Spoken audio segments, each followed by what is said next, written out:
Hey guys, Hector Castillo, Poppy from girlshaves.com. Today I want to talk about what to do when a conversation turns sour. So you're inevitably going to have a conversation with a girl, whether you just met her at a bar, you took her on a date, and everything's been fine so far, and then all of a sudden it's not. It just fucks up. You fuck up, she fucks up, somewhere along the line, the vibe just gets killed, or you can kind of just feel like it's going down.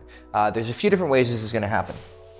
So this can happen from awkward moments, silence, trigger. So awkward moments are not malicious in the sense that, someone's getting triggered and someone is feeling offended or upset, or, they recall some bad memory because of what you said. And it's not necessarily from silence. I mean, awkwardness and silence can come from the same place, but awkwardness is usually when something is misinterpreted. You maybe make a sexual joke and she's not quite understanding. That's one way things can get awkward. Maybe she's just creeped out. Okay, yeah.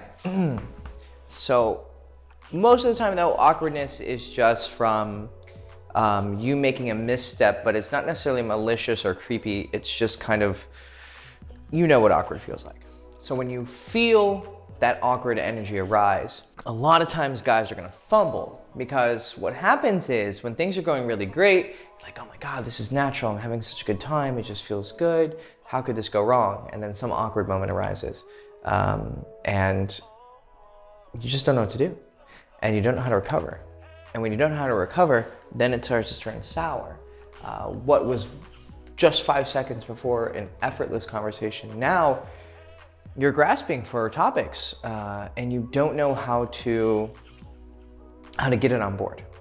Now, when things are just awkward, there's a few different reactions you can get, or you can give to kind of remedy the situation. You can just kind of be passively deflecting it, kind of. You can just kind of laugh about it, right?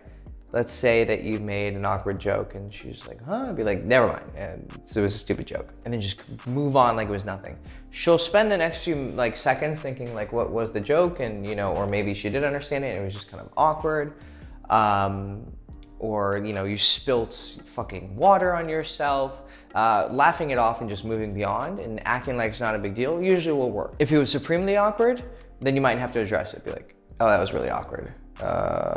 Okay. Let's move on. Be very honest about it. You ever seen people, I always like the example of when, people are by the pool and they slip on the water. One time I remember seeing this video of this model kind of girl, and she's like, da-da-da-da, and she slips. And as soon as she slips, she turns and then jumps in the pool. And it almost looked somewhat graceful. She kind of just played it off. And it's cool. But sometimes, when you see a model on the catwalk during a fashion show and she falls, one of the most honest and endearing things you can do is she can kind of just fuck, I just fell in front of millions of people. Okay, get myself up, calm down, keep walking. That's another good response. So play it off, or just accept, stay a few minutes in it and allow that energy to kind of just fizzle out, right? Because you just have to feel it, oh, this is really awkward. Okay, move on. So what that's going to do is going to prevent the conversation from turning sour, because what happens when you don't address or you don't properly navigate awkwardness is it's going to infect the rest of the conversation. When you should have just taken the quick little L right then and there, oh fuck. And then you don't let it go by just feeling it, and then you allow it to infect the rest of the conversation, and now you're yeah, so what were you saying? It fucking kills everything. So that's how you handle things when they get awkward, to avoid the conversation itself, right? You're protecting the conversation. What you're saying is the seduction is more important than this really bad moment, or this somewhat bad moment. We're going to continue on and we're going to patch this up, and then we're going to have a great conversation afterwards. Silence. Now silence will then turn into awkwardness, obviously. But silence is going to be when you don't know what to say next. This is usually going to happen when conversation has kind of started to die down already. It can happen out of nowhere. You're having a great conversation, then you're like, fuck, what do I say next? This will happen a lot when you're inexperienced. Usually when you're experienced, you can play off not knowing what to say, because you actually know that you can be silent. Being silent during a conversation or a seduction can be very, very attractive. because it'll force her to jump in and kind of like play her part in the seduction. And this gets more investment from her, which is really good. You want girls to be investing, and you want them to be complying and putting effort into the seduction, because the more compliance and effort that they put into a seduction, the more they're going to be attracted to you. Now, we actually have a product in the description below called One Date, and it explains this more, how to get compliance from girls and how to get them to actually talk when you run out of things to say. And then also how to understand the rest of attraction and how to build similarity with a woman and how to build arousal with a girl. And if you have similarity and arousal and compliance, you pretty much have a guaranteed attraction, and then you can take a girl on a date, you can get her home and have sex with her, you can turn her into a girlfriend, all of that because you are understanding the psychological mechanism behind attraction, which is SAC. So to know more about that, check out the description below and check out One Date. So back to this. Silence can be a bit awkward, and it can turn the conversation sour, but if you know how to use it correctly, what you can do is just sit in it and maybe look distracted. Or there's another really good thing that I like to do, is instead of allowing myself to get silent where I'm like, what do I do? I'll be silent and I'll look at her and I'll just stare at her and smile. Now, I'm not staring at her like this, like I'm a serial killer, right? I'm staring at her like I'm, what I'll do is just be very intense, and then I'll slowly let a smile crack. I'll go like this. And 100% of the time, she's gonna be like, what? And she's gonna get all nervous. And then what you can do is you can just say, I was just appreciating you. Fucking one of my favorite things to do. Because it's honest, because I think she's beautiful, right? It's not like this is some fake line I'm making up. I wouldn't be on a date with her if I didn't find her beautiful. So I'm just gonna allow myself to appreciate who she is. So I'm gonna be like, you're just really beautiful, I'm appreciating you. Like, oh, okay. And then that'll give you some time to think about what the fuck to say next. Or what she'll do is she'll bring up conversation. Now, your ability to pull this off without being creepy is, of course, up to you and how you express yourself, but that is something that I like to do with silence. But don't be afraid of silence. And don't be afraid to allow that silence to kind of linger and to just be distracted, because again, that's gonna get her to invest and to comply and to put effort in the conversation, and that's going to make her feel more invested in the conversation, and that's going to be good because it's going to avoid the conversation from turning sour, because now she's a part of it. So you're also going to have, most of the time when it turns sour, it's going to be when you trigger a girl.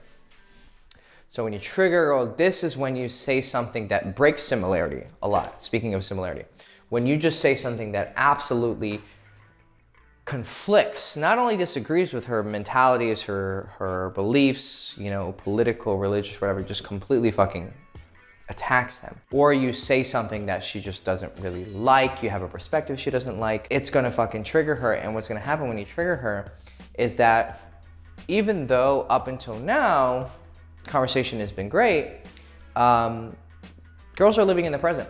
And so it could have been great for 2 hours, and then you say something that just fucking absolutely triggers her, whether it's political, religious, about family, about, you know, love, sex, whatever. She's gonna be like, oh, well, I thought we had a connection. And then now, you know, it's kind of shown itself to be a lie. And it's gonna help if you have more of a great connection. If you have 2 hours of a great connection and then one thing happens, you can overcome it. But you have to remember, this one moment can ruin everything.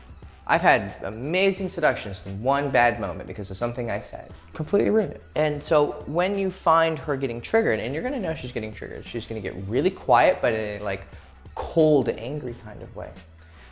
Or she's gonna get very outspokenly disagreeing with you.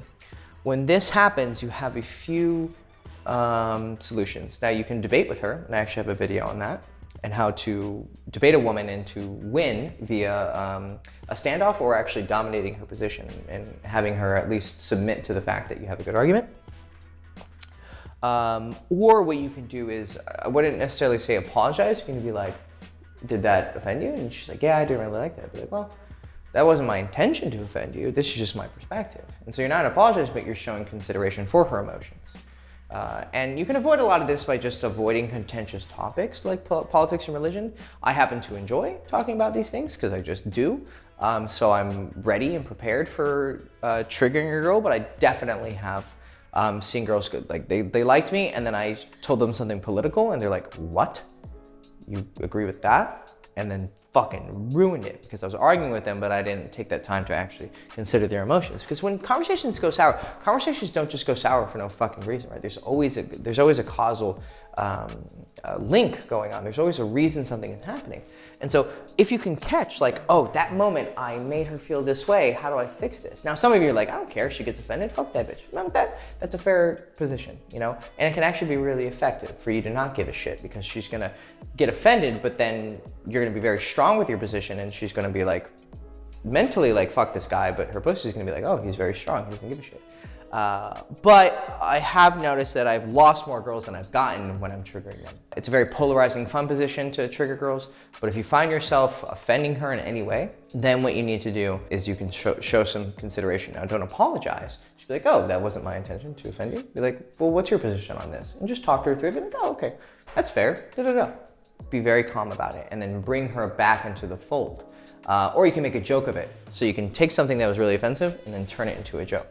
That can also be a really good way to flip the dynamic and actually causes, what do some of my pickup friends call it? Fractionation, I think. It's like you take a girl into like this emotion and then you immediately take her to this emotion. And it can be really effective because it's like a roller coaster and it's really fun, right? It's like a scary movie. It's scary, but it's fun at the same time because it's scary. And it makes you very attracted to the other person. Now, the last reason why a conversation will turn sour is because you're being creepy. Usually you're gonna be creepy if you are escalating too fast or you are escalating in an uncalibrated way. So let's say you're sitting next to a girl and you like put your hand on her leg and she kind of goes, please don't put your hand on my leg. And you'd be like, oh, my bad. I'm just trying to be intimate. Just play it cool. Be like, I've done that before where I escalated on a girl and then it was a bit too fast. And then 10 minutes later, we're making out, right? So obviously it wasn't the thing that I did, it was how quickly I did it in the situation that I did it in. So if you find yourself accidentally being a bit creepy, and you know exactly what that looks like, where a girl is just kind of like, it's very quiet and like defensive, or she is very outspoken about the fact that, that was too fast or I'm not comfortable with this. When that happens, immediately pull back because you don't want to, especially in our cultural climate, you just want to avoid fucking going too far in any way because it can just turn into a shit show. So if you find yourself being creepy, play it off, calm down, laugh about it, let her know that it wasn't your intention to creep her, but don't be a pussy about it either, right? I'm not saying, we have to become total fucking, pussies about this where we just like apologize for everything that we've done because, you're a human being and you're allowed to, you're at least allowed to try things, right? But of course you have to respect the person's consent and all that shit. Now there is one way you can do, because I realized when I was saying that, I was like, it kind of can come off like you're being a pussy. What I would do actually these days, let's say I put my hand on her leg and she's like, oh, you're moving kind of quick.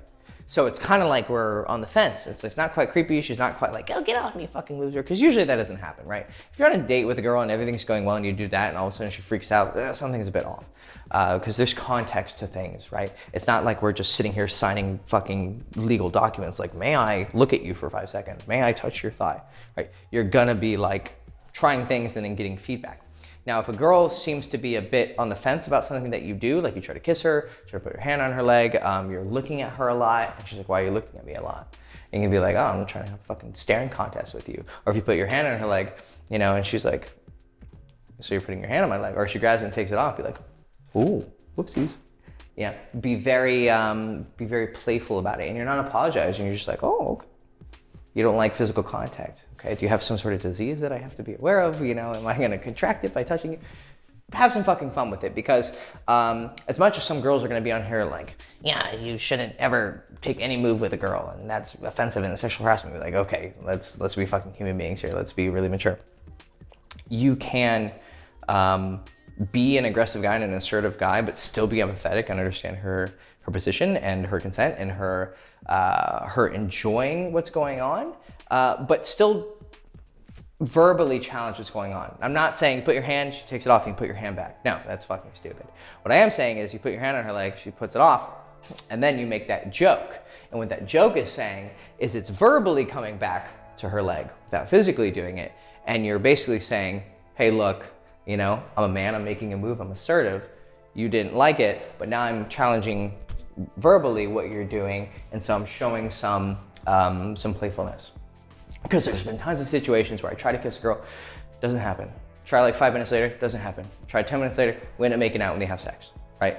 Now, if I had just given up after the first try, I wouldn't have gotten anything. So you do need to be you do need to take risks. Maybe that's the thesis here. I was trying to search like where I'm trying to go with this. Things are going to turn sour inevitably. You're gonna make mistakes. You're going to say something that you shouldn't. You're gonna stare at her too long by accident because you're attracted to her. You might say something that triggers her. If you have any opinions that are worth having, you're gonna be disagreeing with people, and you're gonna have to learn how to disagree with girls. You should avoid doing it, but you shouldn't be afraid to do it.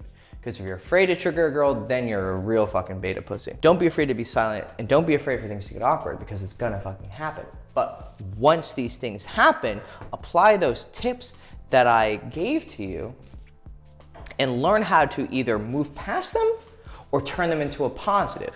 Because if you're creeping a girl out and she's like, why are you looking at me like that? Be like, I'm just really attracted to you. And then she can kind of stare at you and you're like, oh fuck, does she think I'm a creep? And then you keep it, and then you see her look down and you see her kind of smile. Ah, you see her flush, she's getting blushing. So when you were in that moment, it was kind of scary, but you pushed through it. And so you turned it into a positive. She kind of challenged you, and then you moved past it, and you won.